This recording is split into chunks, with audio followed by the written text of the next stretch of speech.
What's up? This is Ben from WODprep, and this is the ultimate guide to wall balls. In this video, I'm going to teach you the standards, the setup, how to get more efficient, and ultimately I'm going to reveal a couple of my secrets that I use and I help my athletes use to get a lot better at wall balls. So whether you're a beginner to CrossFit or maybe you're a coach looking how to teach wall balls better, look no further than this video. This is going to cover it all. So with that, we're going to get started, but really quick, if you're someone who's looking for free training from WODprep, I actually have a book that I wrote, and I want to send it to you completely free. It's a little 20-page ebook that teaches you how to get better at CrossFit. There's a couple really good stories in there that I think you're really going to like. If you want that book, stick around to the end of the video, and I'll show you exactly how to get it completely free as a special reward for watching all the way through. With that, let's dig into the standards of a wall ball. So the written standards of a wall ball are pretty much you need to start below parallel in a squat, holding onto the wall ball, and then you must make contact with the ball at or above the target. So it looks a little something like this. Technically, the ball can start kind of wherever it wants, but I need to get the ball off the ground, and I need to be below parallel of a squat, so at a full squat. So if I started here, that's a no rep, because my hip crease is above the top of my knee. But if I start down here, I'm good to go, because my hip crease is below the top of the knee. And then the wall ball concludes when I hit at or above the target. The center of the R is at 10 feet, which is the standard for most male wall balls. So if you make contact below the target and then it bounces off, passes across the 10-foot line, and then comes down, technically that's a no rep. So the ball must hit the target at 10 feet or above it. So I could technically throw to the top of this target and not hit the R at all, and it still is going to be a good rep as long as I make contact above that 10-foot mark. Another thing to note is that if we're doing consecutive wall balls, I have to either catch it in my hands and then go back into that below parallel position, or I can let the ball drop, but it has to completely settle. So one thing I cannot do, especially easy if I have like a more of a hard ball like this, is I can't do something like this. I can't let it bounce off the ground and then catch it and back into the next rep. I have to let it settle all the way before I go into the next rep, which if you're using a bouncier, more sturdy ball like this, I would not suggest that at all. If you're using the standard wall ball that a lot of people use that is softer, it doesn't take very many bounces to settle. Kind of just hits the ground and splats onto the ground, and a lot of times it breaks the wall ball, so we don't want to do that. So the next thing that I want to talk about is the setup. So when I'm setting up for a wall ball, the way that I like to do it is first, I get my feet in a squatting position, because the wall ball is a squatting pattern movement. It's essentially a thruster. Rather than just holding the barbell in the locked out position, I'm just throwing a ball up in the air. But I need to be ready to squat. So in order to be ready to squat, my feet are at a shoulder width apart, normally toes slightly pointed out, and that's going to put me in the proper position to actually drop down into my squat. And remember, if you can't get that hip crease below the top of your knee, then technically it's not going to count as a rep. And then next, I also want to talk about how far away from the wall we should be. And that's a big fat it depends, because it depends on how heavy the ball is that you're throwing, how far away you are in terms of like how high it is compared to your body. It also depends what kind of wall ball you're using. With the ball that I'm using here, my buddy owns Fringe Sport and he sent me some wall balls. They're really hard and they're bouncy. So they actually have a tendency to bounce off the wall a little bit more. So sometimes I'll take a little half step farther back. But as a general rule, to start your wall balls, normally, if we're actually doing wall balls on the wall and not on a rig like this, I'm going to take it and I'm going to put my arm, or my body is about an arm's length away from where the actual wall would be, which for this target it would be about right here. So to start the wall ball, I can literally just squat down, pick it up, and start the wall ball. And then each rep, you'll notice if the ball is landing way far out in front of you, kind of like that first one did, and it's pulling you forward, then what you need to do is just simply take a half step or a quarter step forward. Because what you want is every single time you shoot the ball and it comes back down, you kind of want it to land right in front of your face in this nice front squat position where you can stay nice and balanced and you're not being pulled forward and you're also not being smacked in the face. It's a very delicate balance. If the ball is extra heavy, then you'll find me scooting a little bit closer to the wall, because heavier balls, they won't tend to bounce away from the wall quite as much. So that's what I like for the setup. Now, when it comes to actually gripping the wall ball, again, it comes down to what kind of ball you're using. But generally speaking, I like to have my hands on the sides and then slightly underneath. This allows us to have a really good position to actually squat and throw. If you're trying to grip the ball directly on the side, it's going to potentially slip through your hands. And then I've seen some people try to do wall balls with their hands all the way under the ball. And I just think it's unbalanced. It doesn't give you much control. It's easy to put too much spin on it. It's almost like you're shooting a basketball then, and then you're going to put a lot of spin on it. You don't want that. You kind of want to have your hands slightly to the side so that when you throw the ball, it doesn't put too much spin on it, because spin is wasted energy. Generally speaking, this is about the width I like to catch it. And then a lot of times, every time I catch the ball, I kind of just let it settle right on my chin. So it's very important to have clean balls at your gym because it's going to get really close to your face a lot of times. So I take the ball, and a lot of times when I catch it, I sort of let it rest on my chin. If the ball's spinning a bunch, then you might want to adjust your hands, and eventually you'll be able to get to a position where you're throwing it and it's not wasting a bunch of energy and movement with spin. So we've talked about the standards of the wall ball movement. We've talked about the general setup that I like. Now let's talk about scaling. The general standard is a 20-pound wall ball to 10 feet for males and a 14-pound wall ball to 9 feet for females. What's great about CrossFit and functional fitness in general is that we can modify to fit your ability level. So if taking a 20-pound ball and throwing it to 10 feet in the air isn't in the cards for you, guess what? This is an infinitely scalable movement. So the first thing that I would potentially scale is the height. So rather than shooting to a target of 10 feet, I could go to the other side of this rig where I have one set up for 9 feet. You can always adjust the height at which you're throwing to. Another thing that we can do is we can scale the weight. So rather than using a 20-pound wall ball, I could scale up to 30, and it's hard, and we'll talk about that later. Or I could scale down. I could throw a 14-pound ball or an 8-pound ball. Or the last way that we can scale the wall ball is to adjust the depth of our squat. So maybe we keep the standards of the ball, we keep the same height, but we can't get below parallel for our squat, or it's a little bit difficult. We can put something under our butt to use as a target to squat to. So that could be using a box, a stool, or I could actually use something like a wall ball.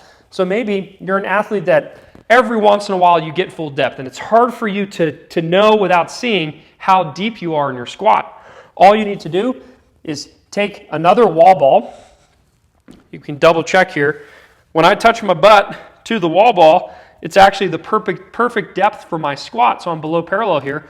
So I could actually practice wall balls where between every rep, I'm just catching, touching, exploding up, okay?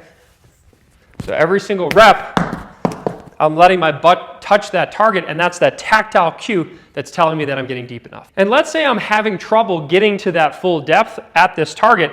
I could always take a bumper plate or something else and stack it underneath the ball to give myself a little bit of height. And then in theory, I could be squatting to halfway depth and hitting that target. So that's how we scale. We can scale with the height of the target, the weight of the ball, or the depth of the squat. And that's why wall balls are a great movement, because they're infinitely scalable. Now it's time to talk about wall ball efficiency. My favorite efficiency tip for wall balls is something I call the clearing stroke. If you've tried wall balls before, and if you're watching this video, you probably have, you realize that one of the first things to fatigue during a wall ball is actually the shoulders, because we're using quite a bit of shoulders to throw that ball up into the air. No matter how much legs we're using, our shoulders still are the thing that tends to get fatigued, and that's because a lot of people are doing their wall balls like this. They throw it up, and every single time, they keep their hands in the air, ready to receive the ball. So you'll notice every time I throw, I'm keeping my hands up, and then I'm catching the ball, going back into the squat. Well, if I told you to just hold your hands like this for 10 minutes, you're going to fatigue, maybe even just in a couple minutes. Holding your hands up in the air does require your shoulders to be pretty active and engaged.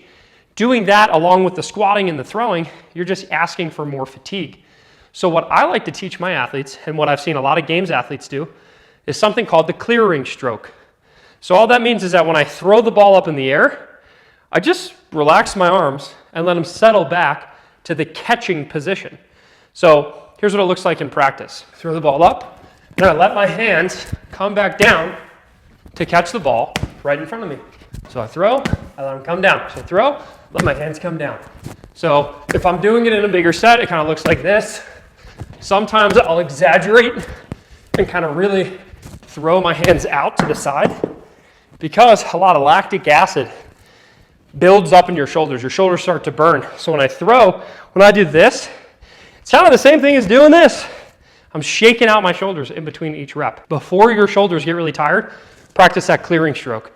Allow your hands to relax or exaggerate, spreading your hands out and bringing them back down to that receiving position. And what that's going to do is you'll feel it loosen up your shoulders compared to throwing and keeping your hands locked out overhead the whole time.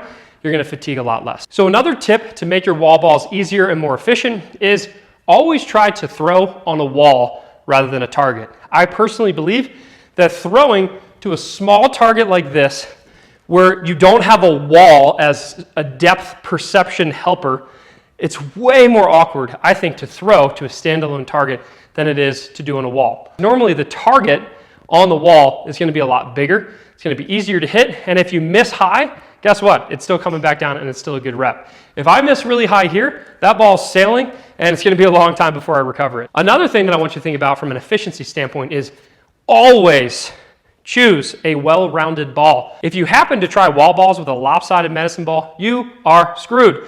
Lopsided balls will really mess up your rhythm because if you twist it or throw it in the wrong direction, it'll bounce weird, it acts funny, and that's going to help prevent you from being messed up simply by having an off-centered or lopsided medicine ball. Another efficiency tip that I like to teach is breathing. When it comes to breathing for a wall ball, normally I like to treat it just like I would my thrusters. And if you've seen my ultimate guide to thrusters, it is I'm kind of holding my breath and then I breathe out on the way up.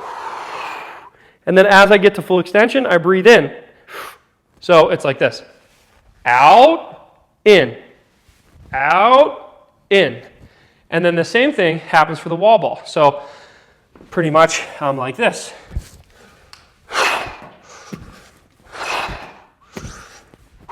So what I'm doing is I'm breathing out as I throw the ball up.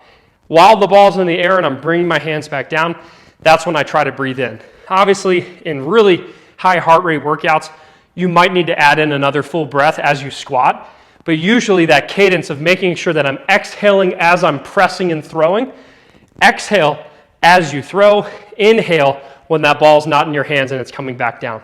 Another efficiency tip that I want to bring to you is use your legs as much as possible. Your legs are way stronger than your arms, than your shoulders. You're going to have a lot more power generating from your legs than you will from your shoulders going overhead. So try not to do a wall ball where you have a muted hip or you don't reach full hip extension. I have seen some athletes do wall balls where they stand up halfway and they throw the ball to the target.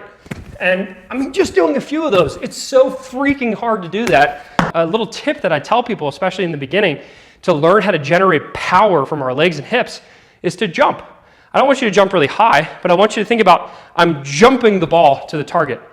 And what that does is that jump makes sure that I'm getting as much power as I can from my legs, and then right when I get to full extension, that's when I'm tossing the ball with my arms. Another efficiency tip, and this one is very controversial, is the depth of your squat. So for almost everyone, I suggest not controlling your squat. And what I mean by that is I want you to squat to whatever your full depth is and then allow your body to rebound you out of the bottom. But what I don't want you to try to do, and I see athletes make this mistake all the time, is stop their squat short to just barely get below parallel. Because what happens is it actually takes up a little bit more energy to try to say, ooh, I don't want to go too deep.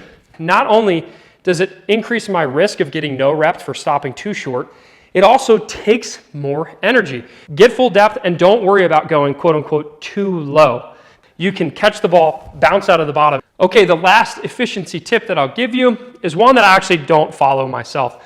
And that is you can wear gear that will assist you with your wall balls. Two main pieces of equipment that I see that in theory, if I was trying to do let's say 150 wall balls unbroken and do an unbroken Karen, I would probably utilize these tools. And that's knee sleeves and weightlifting shoes. So knee sleeves just give your knees a little bit of extra support, especially if we're doing what I just talked about bouncing out of the bottom with that stretch reflex. Next thing is actually wearing weightlifting shoes. So weightlifting shoes have an elevated heel that make it easier for you to squat. So it gives you potentially better squatting mechanics, and it increases your mobility, in air quotes, because it doesn't actually, but it makes it feel as though it's easier to squat to full ranges of motion. You'll probably have an easier time getting to depth, and it might actually help you feel a little bit more stable. For in large part, they're not necessary at all. The last thing I want to teach you is using a heavier ball in practice. Generally speaking, outside of the open, I am always using a heavier wall ball or a higher target. And what that does is that conditions my body for a higher standard, for something that's harder than the normal standard, so that when eventually I come back and I'm using a 20-pound ball to 10 feet high, it is easy and it almost feels like a walk in the park. If you're really trying to improve wall balls, apply the efficiency tips that I talked about and see if you can try using either a heavier ball or a higher target for the rest of the year leading up to the open. And then when wall balls eventually do show up in a competition for you, you will be ready to crush them. So I hope that this video helped. This has been the ultimate guide to wall balls. We covered a lot. What I would love is in the comments below, tell me one thing you learned in this video. What's one little takeaway that you're like, oh my gosh, I am definitely going to try that with my wall balls. Leave that in the comments below. And as promised, I'm going to send you a completely free ebook. It's a 20-page book that I wrote that's guaranteed to help you level up your CrossFit performance. It's a great read. We've gotten lots of great feedback on it. So if you want that completely free, just go to WODprep.com/ebook. It's .com/EBOOK, or click the link in the top comments below or in the description. And again, you enter your name and email, and I'll send you that completely free, no strings attached. And last but not least, thumbs up if you liked the video, thumbs down if you didn't. Smash the subscribe button, that way you don't miss any more content. And always, if you have any special requests for beginner style videos or just general videos that you want me to make, let me know in the comments. And when we go through, we might just add it to the list. And with that, I will see you next week.